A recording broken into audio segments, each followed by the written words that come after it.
Hello guys, welcome back. Today we got a Honda CRV. I don't even know what year is this, but the customer complained that it got a check engine light, so I'm about to check it out and see exactly what the problem is. So without wasting your time, let's go.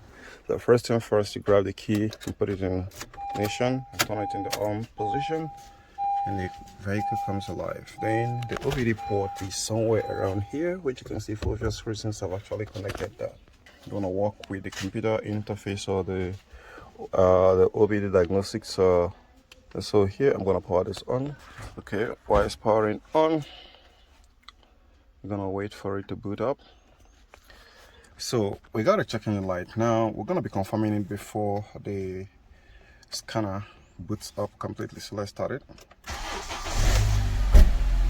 Now the check engine light is on, and you guys can see it right there. Now it should go off as soon as I start up the car, but for the fact that it still remains on means there is a problem with the engine electronics, and we're also having some electrical assisted steering issue. We're also having a traction control, so we're also gonna check that later on. We've seen the tail light flashing, right? So by this time the computer might have done with booting up, so put my password and let's go. So here we go. So we're gonna go into Honda. Yep, 16 pin. These are the steering is on the left, so it should be US or Germany. So we're gonna go into system selection. Since it's a check engine, I want to go through the engine electronics.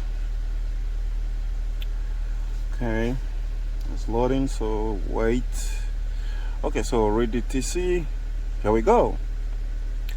Now it talks about exactly the same problem. It reported it as history, then it reported it as current. It's a high voltage, and it has a high voltage of engine coolant temperature sensor, so which means it's reporting it as current. If suppose it's history, then we can just erase the error code and the problem should be able to go. But since it's reporting it as current, let's try to erase it, because sometimes there can be some kind of random error code like this that is actually creating a mess inside the system. So a simple error code erasure can actually solve this problem. So let me go ahead and turn the engine off, put back the ignition on, and we come over here and clear the error code. Yes, you made that request that the engine should be and the gear should be shifted to park, so all requirements met.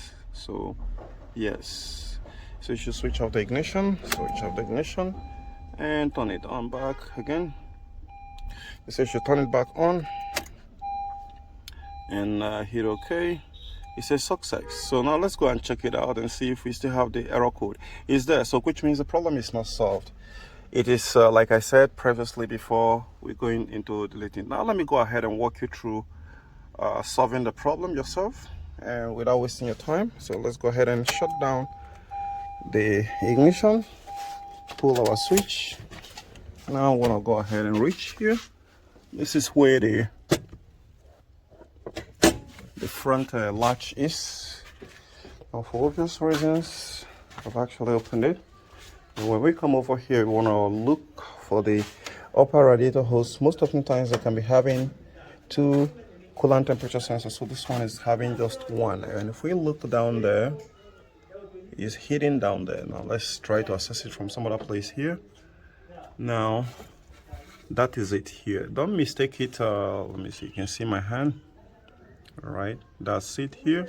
Now let's try to access it from some other place so you can see it better, give you a better shot. You can see it. That is it right there on this very junction hose. That's it right there. So before you can be able to replace it, most of the times you want to check and see if the wirings are damaged or pulled off the socket, is corroded from contaminations, because as much as anything disrupt the port that's actually feeding the engine back, the ECU is going to actually rotate that the coolant temperature sensor have a problem. So you want to go ahead and detach this, and it should be able to give you a free way to actually access that. And in my guess, that should be around 17-16 mil, and you lose it out and snug in the new one, and it should be able to work and put back the clip in place. Now, how do you remove the clip?